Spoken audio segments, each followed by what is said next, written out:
I might have the gift of gab today. It is raining outside right now. Yesterday was very warm, but just a tad windy, and the day before was stifling. It was hot.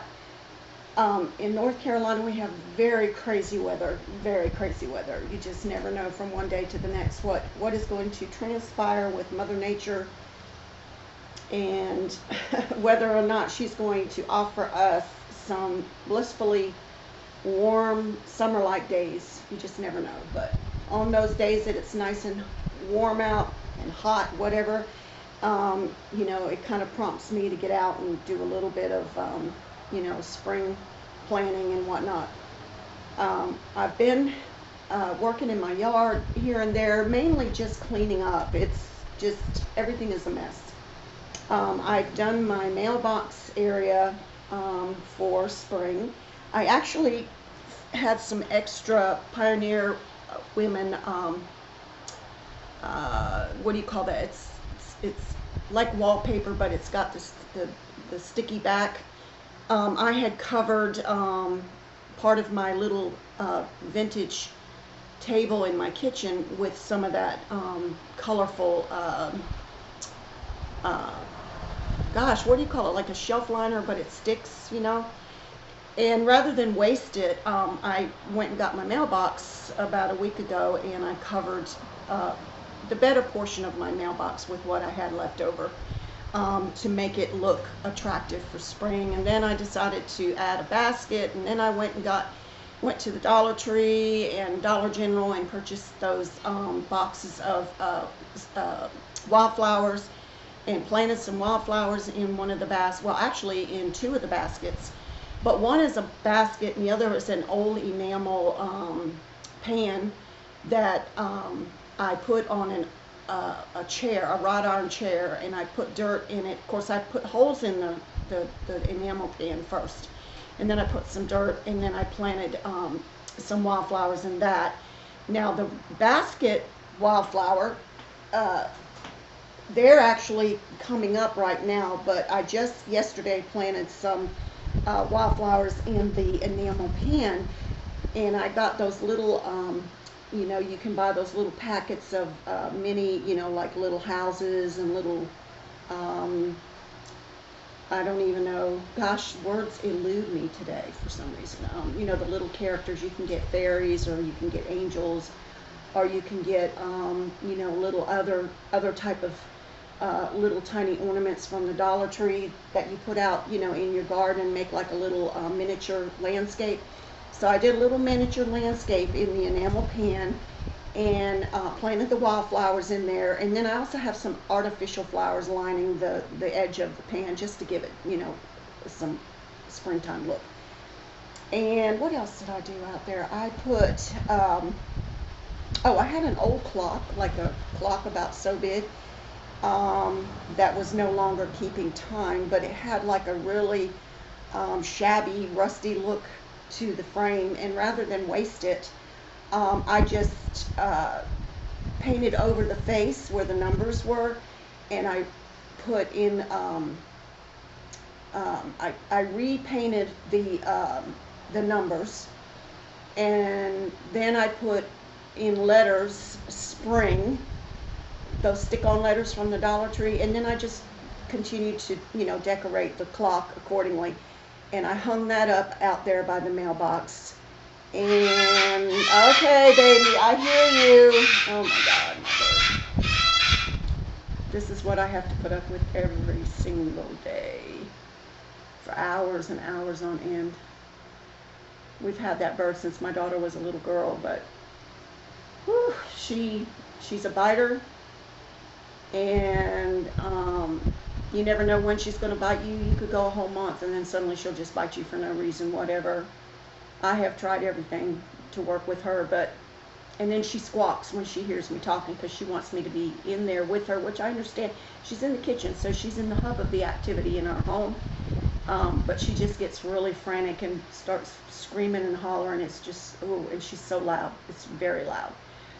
But anyway, so I did all that. I kind of raked around the mailbox. I actually repainted the post that the mailbox was on as well. So I did a lot And I also hung up from the Dollar Tree those colorful eggs.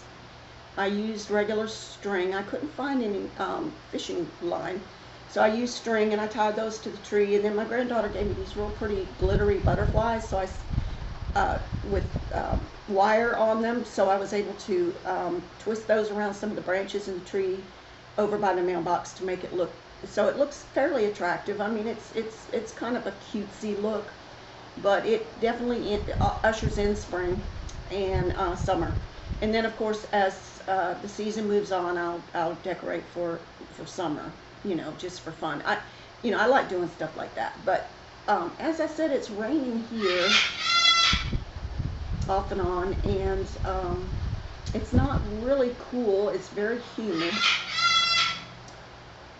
I hear you, which is typical of North Carolina. And I may not be able to get through this video if she doesn't hush. She's way too loud, just too loud. But I was listening to Dollaz. Hello, Dollaz. I am going to call you one of these days soon. I was watching your video about your excursion into town and all the different places that you had to go to. In our area where I live, there's quite a few businesses that are closed. I mean, but oddly enough, Walmart's open, which I have not been to Walmart since this virus has hit North Carolina region. And reason being is I've always hated Walmart anyway, but it's kind of like a love-hate because you have no choice around here because it's one of the only major stores in our area. Now, we're not in an isolated area. We're not out in the boonies. We're on the coast, and it's a tourist area. But it's also, it's a relatively nice community, but there's, in order for you to really benefit from different businesses, it's better to go either to New Bern or go to Jacksonville. But I prefer going to New Bern, which I don't get there very often. It's at the opposite end. It's about a 45-minute drive. You have to go through Havelock and then you hit New Bern. And they have Ollie's there, which I don't know if they're open or closed. I haven't checked. They have a $5 store there. They have Target there. They have, a good variety. We don't have a Target. We don't have an Ollie's. We have Harbor Freight. We have Ross's. We have Hobby Lobby, which they were closed the other day when I drove by there, just curious. I got in the car, was just driving around because I was so bored. But Hobby Lobby was closed. Now, I had gone there this past week to purchase some ribbon, and I know that sounds frivolous and it's so non-essential, but the store was practically dead. There were only a couple customers in there. So I got my little bit of goodies and then I left. But they're now closed, and most of the beauty salons and the tanning and other types of furniture places and non-essentials, I guess you could say, they're closed. So anyway, just driving around, and I see a lot of people walking. I told my husband the other day, I said, I've seen more people out and about in my neighborhood. When I stepped outside the other day, and I just took a little cruise around my neighborhood, which is like just a hop and a skip, I could have walked, but I just got in the car and wanted to be nosy and just drive around and see what people's yards looked like and what they were up to during this virus. And I saw actually a lot of people out and about, excuse me, walking, kids riding their bikes. I saw an elderly couple. They were neighbors though, talking, but they were like 6 feet apart, and they were talking, and it's like kind of like everyone's kind of reverted back to the old days, when people used to sit on the front porch and just while away the hours talking about recipes and farming, and if they lived in the city, whatever they, it was kind of like a refreshing to see people actually making eye-to-eye contact while they talked, because most people, prior to the virus, it's all about the cell phone, and it's all about looking at the cell phone. People don't even notice what's going on around them for keeping their noses stuck in the cell phone. I think communication is a dying art, personally. I could be wrong about that, but there's so many nuances to communication. I mean, it's your tone of voice and the way your eyes look, the way your body language speaks, everything when it comes to communication. Things can be said or done and misunderstood if broadcasted, say, through text, whereas if you say it in person, the connotation of it is more meaningful, and it's not misunderstood as much, as, say, if you just did a text, or you just, wrote something on the computer or whatever. I think communication and using all of the verbal skills that our body, portrays when we talk is very important. And my bird wants to communicate very, very much. So, like I said, I don't know how long this video is going to be, but I wanted to respond to Doll Oz in that I can completely understand where she's coming from about being confused with stay indoors or go outdoors. Now, what I've done is, if I get to where I'm totally going crazy, I just go out my back door and I sit, we have a little fire pit back there, and I'll sit back there and just kind of chill out and relax for a few minutes, let the dog go potty or whatever. I haven't really taken any long walks along in the neighborhood, but I think getting out and getting a little bit of fresh air is helpful. I think that's mainly what they're talking about. I don't necessarily think they mean like go to the park and mingle with other people, or even to the beach. I think the beaches are closed here as well, speaking of beaches. Although one lady that lives downstairs from my daughter across the street here posted some pictures of her grandkids playing in the sand, and I said, well, where in the world did you go to be near the water and the sand? And she said public access, which I know exactly what she was referring to, but I thought all the beaches were closed. And she said, and all the beach accesses, and she said that there were no yellow ribbons or any line indicating there wasn't a sign, so she assumed it would be okay to go down there and get their feet wet and just enjoy some of the sand. So I said, so I might look into that. My son used to live on Shackelford Street, and you could go out his back door and walk right across the backyard and hit the Sound. And I used to go there with my grandkids. Well, my grandkids live there, but we would go there to the Sound and frolic all day. Go back up to the house to eat lunch, and then go back out again and play and frolic and get wet and swim, and then come back in before it got dark and shower and get our pajamas on and do dinner, and the kids would be exhausted and they would just fall out. That's called living. Give me that. I would rather live in a little tiny beach cottage or something on the water like that than to live in a really fancy house, in some residential neighborhood like I'm living now. I would really love to live near the water, a lake, or the Sound. But anyway, those days were really fun. I think they lived there about a year, and then they finally moved away from that spot. But they used to call it the Promised Land because everything was so reasonably priced on that street, but it was right on the Sound. It was perfect. You could watch the boats, and and you could fish, and you could just, if you wanted to go swimming, you could go swimming. It was just really great. But me and the kids, we would just stay on the shore and get wet, in the Sound. And I felt safer in the Sound because of the waves. The waves, in the ocean part can knock you down, and you can't see what's going on around you, and it's really scary. But the Sound is not so bad. But I can't even remember the last time I've been there. But as I said, right now, my grandkids are homeschooling and on the computer, as are many other kids, I guess, right now during this crisis.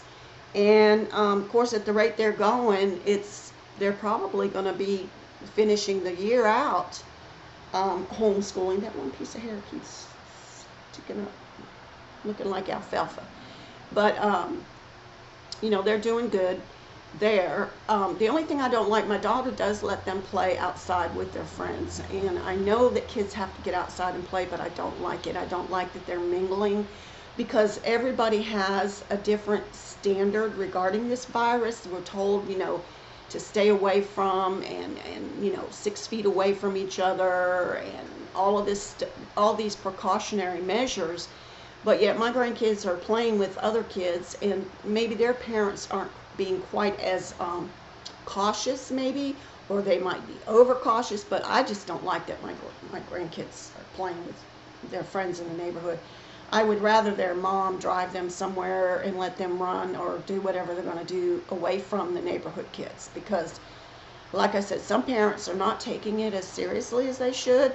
I'm not saying you should be overly, frantic and nervous to the point where, your kids can't even function. But I personally would not let my kids play with other kids, because you just don't know, who lives in their home, who comes into their home, whether or not they're practicing safety measures, or what. So, yesterday the Dollar Tree in our area is open, so I've been going there off and on, and I went there yesterday, and I brought a bottle of alcohol and a spray bottle and some paper towels. I didn't wear a mask, but I saturated the cart where your hands go, and made sure, that everything I touched, before I left the store, after I made my transaction, I washed my hands down with the spray alcohol in a bottle that's about that big. I know it looked funny, but it was the closest I could come to hand sanitizer. My husband has bottles of hand sanitizer at his shop, and you would think he would bring one home for the wife. Huh. Anyway, so I didn't have any aloe vera, and I didn't have anything that I could make hand sanitizer with. So I happened to go to Dollar General sometime last week, and I found 2 bottles of 90-some-odd% alcohol. But they were shoved way in the back, up underneath. I mean, when you go by when I went by, it looked like the shelf was empty, but I just happened to bend down and look, because I used to do retail all the time, and I know for a fact there's little tricks to the trade. And I think somebody pushed them way back, thinking, well, they'll come back and get them, or maybe one of the store employees pushed it back, knowing that at the end of the day they were going to buy those. But I found them, and so I took them up to the front and I purchased them. I did ask. I said, is there a limit? And he said, no, as far as I know, there's not a sign, so there's no limit. So I bought the last 2 that were pushed, and that's what I used to put in the spray bottle. And I've been using that not only for antibacterial purposes when I go out and about, but also for just to spray on my countertops and my tabletop and little places like that we use a lot, just to be cautious, Excuse me, I'm not overdoing it. I have a friend that's making masks who works at Dollar General, and she's selling them for $5. I told my husband I wanted one. But I don't know if the masks, I guess the masks help. I don't know. I've had so many contrary, like Dallas mentioned, there's such conflicting information out there about, they say to wear it in case you have it and you don't want to give it to someone else, or you wear it to keep someone from giving it to you. I don't know how effective, a homemade, mask is. And when I mentioned to my husband, I said, well, I'd like to buy one of those homemade masks from her. And he goes, well, I have a mask. And I said, well, I'm glad you have a mask, but I don't have, because my husband owns a sign company, so he's around paint and fumes and all that kind of stuff. But okay, so you have a mask, but I don't have one. So whatever, so I'll buy one from her next time I see her, or I'll just call her husband and tell him to grab me one or two, and I'll pay for it, you know, when I get them. But I think it's a nice gesture that she's willing to try to do that. Baby, stop! This is my routine. This is my day, right? This is how things go for me. I had posted that video the other day about the cabinets, and I have a whole gallon of black paint somewhere in this house that I know for a fact I purchased from Lowe's probably months ago for $9. Black and white, especially black's hard to find without paying more. But I remember when I purchased it, I was with my husband, and he was commenting about how it was amazing that they had black in a gallon for $9, because he said, you know, being a sign painter, black is hard to find for him at a reasonable price. But I didn't offer to let him have it. I kept it because I knew I would use it and I would need it. Well, I can't find it. So I drove to the shop yesterday and I said, Dave, do you have my black paint? Did you grab my gallon of black paint just by chance? And he's like, and if he had used it, I would have said, I understand, because, you know, his job puts food on our table. I'm not working, I'm just retired right now. So, you know, I would have said, I understand. But he said, no. He said, I didn't take it. He says, it's wherever you put it. So I've been looking everywhere. I'm talking every nook and cranny and then some to try to find that black paint. Excuse me, because I want to finish my kitchen cabinets. The only black paint I have is a little thing of acrylic that you buy, you know, what do you call that? Delta brand in something barrel paint, you know, in the little jars that you can get anywhere from 93 cents to $1 or something. That's not going to go very far in my kitchen cabinets, I can assure you. So I've got to find that black paint, but it's gone somewhere. It's a mystery. I don't know what to do, because, you know, I don't want to start a bunch of projects and not finish. I have a lot of different things I've been working on. Y'all saw the cabinets, but I've been taking pictures. The reason I'm looking around is because I was trying to see if there was something I could show you. I guess I could show you this.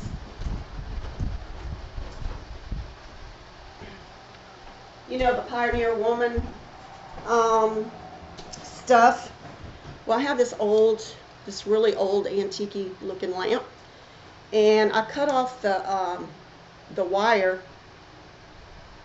because I'm going to rewire this. If you'll see on the bottom, it's an act of Congress to try and get this off. So rather than go that route, I just decided to snip off the old cord, which they say, you know, when you buy something like this that's old and used, you should really be careful about using the cord or the plug, because, you know, it may not be as secure. But anyway, I'm going to redo this myself. I learned how to rewire.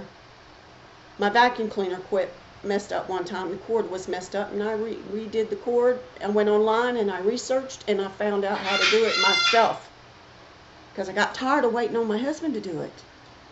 But anyway, what I did is, this is what it looks like. Baby, okay, I've probably had this thing for years, and it's really kind of cool because, I don't know, you can turn this thing right here and it comes down like that. I don't know that I would, with a shade on it, I think that would be weird, but I guess it's to give you more light if you need it, maybe a more precise. But I don't use it like that, I just keep it straight. But I got the idea to redo the shade. I happen to have some of those Pioneer Women napkins, and so I decided one day, I said, you know, I took the old shade off, and then I used this liquid glue that is made for material, though. It's in the sewing section. And I measured, and then I measured using a piece of paper, you know, the height and the width and all of that of each of the panels, and I cut, leaving just a little extra on it on the edge. You know, I cut the panels out of the napkins and glued them on, And then when I had gone and bought that ribbon, I had some, well, I had used this ribbon on another project, but I went and got some more, and I really liked the way it looked. Um, I am correct in saying this was a leftover. This was leftover ribbon off of another project, and I'll show it to you later. But and I thought, that would look really cute on the shade, because I have these pom poms, these cloth pom poms, upstairs, these little, or yarn pom poms, little ones, on a trim, and I was going to glue those on there, and I'm still going to do that. I think I'm going to glue them on, but in the meantime, I just lined this up along the edge after I glued the panels, and I'll show you what the inside looks like. It wasn't really that hard to do. It was quite fun, really. But can you imagine having to use a sewing machine on something like this? There's no way I could have done it. So using that glue that's made from material really helped tremendously. But this is the Pioneer Women napkins that I cut to size. They're kind of thin, so I didn't feel too bad, cutting them. Not sure why there's a little bit of a fold right there, but it's all good. It's supposed to look shabby, and that's my style. I love this. I'm not going to do anything to this. I'm leaving it just like it is. And then I'll put the shade with the pom-pom and the new plug, and I even have a new bulb in there. But this is one of the projects I've been working on, along with doing the kitchen. Here, I'll show you this other. What are you doing? No. No, ma'am. The fuss at the dog. Don't think I'm weird. But this is, those long jean dresses, they snap right here, and they're kind of dated, and they got the high waist, and then it's long, and it's like a skirt. Well, I had one that I had picked up at the thrift store, and I didn't really like the dated look of it. So here is what I did. I took the skirt, and I cut the skirt part away from the top part. This stuff right here came from my mother-in-law's sewing stash. It's old, but it's not like frayed, and it's not going to fall apart. But I sewed this on the top where the waist is, as you can see, because see the buttons on the side right there, that was the waist.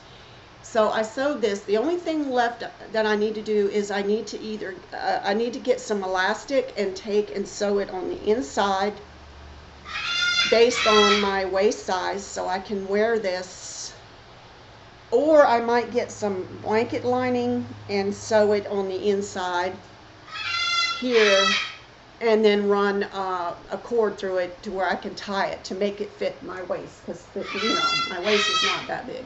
But then I took some material left over of let me get this straight here. Everything is backwards on the computer, and it makes me confused. Okay, there's the pocket that I put on. There's a pocket using the same pink it's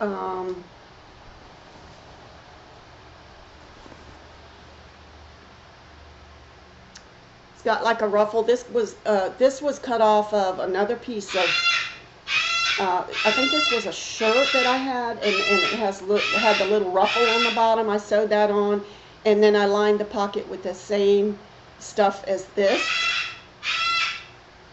And then down here I have a knotted flower because there was a piece of bleach stain right there, and I'm not finished with that yet. I'm going to add some green leaves, little green leaves to that. But then on the bottom,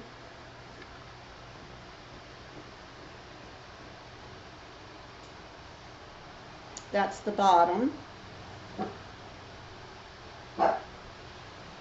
old lace. And then on the back,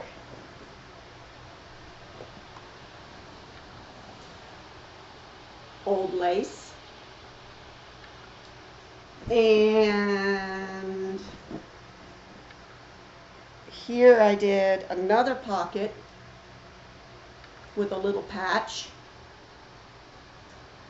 So there's a pocket in the back, and there's a pocket in the front, a little patch, and then the little flower, and then the lace on the hem. And then for the top, what I did for the top, where, you know, where it was attached and it was, you know, it's got the straps with the buckles on it, like this.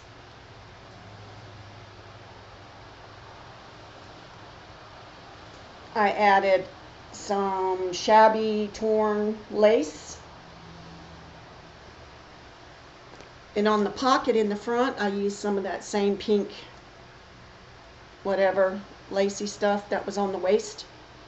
And like I said, I took, this is when I went and got the material, or the ribbon, to line the edge where I sewed the lace in the front. And this lace in the front is more like a V shape, see? It's kind of a V shape. But and then I, like I said, I put the ribbon, and I glued the ribbon on. I didn't sew it. I used that glue stuff, which is really good. And then here is the back. And these on the side is where you tie it.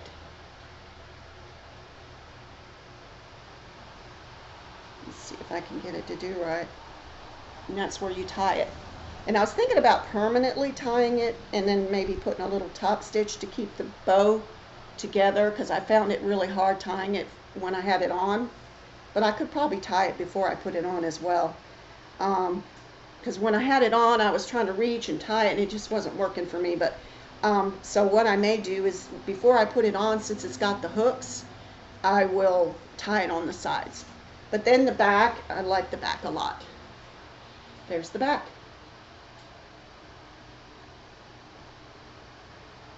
And it's got the shabby edge. So it's real shabby country, old-fashioned, everything. So that's where the red ribbon came in, that I got the idea to use it on the lamp. I do like red, but I also like that country green, like what was on the door in my last video. I combined black, red, and that country green to give it, you know,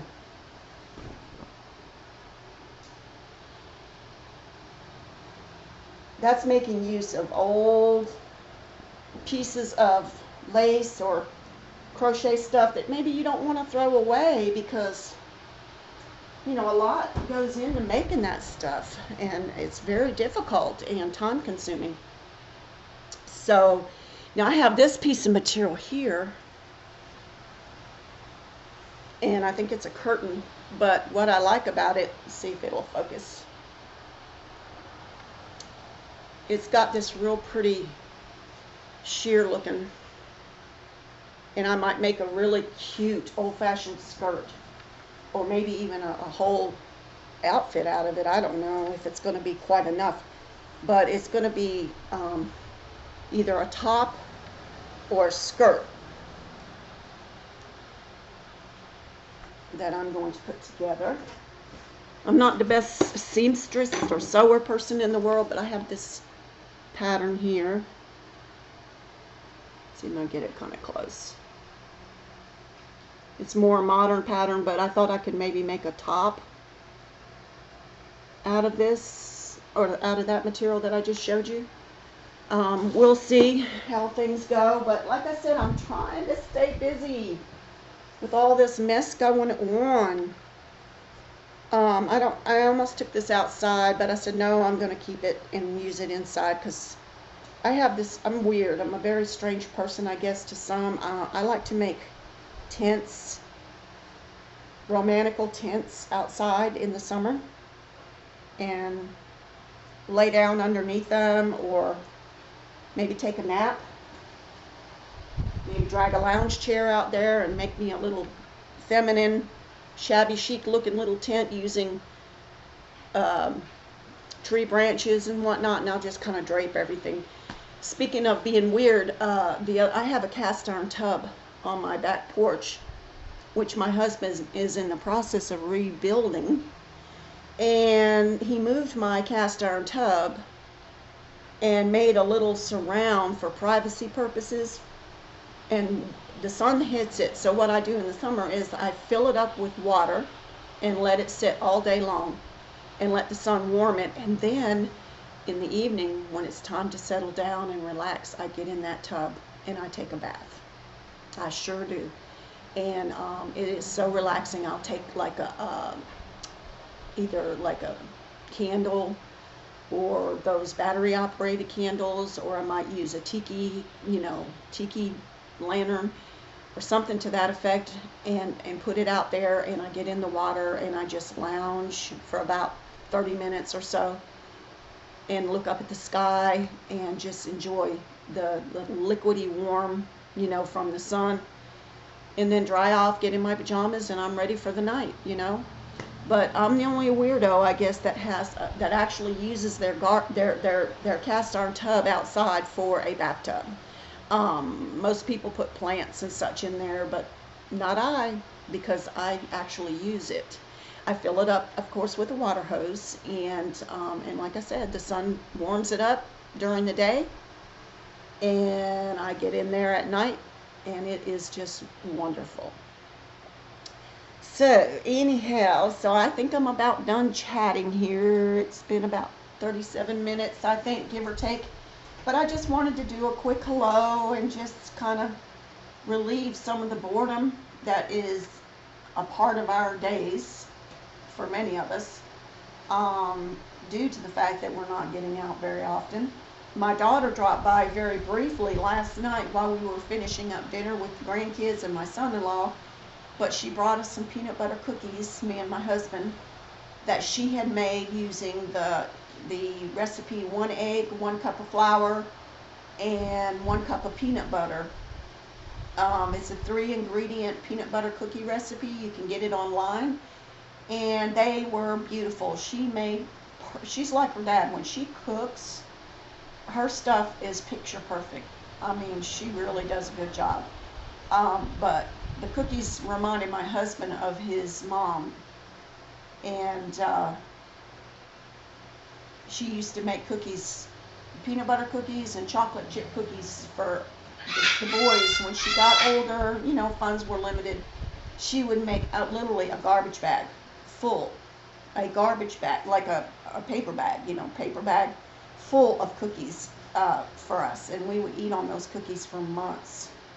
But now she's no longer with us, so my daughter decided to make some and bring a few for my husband and myself.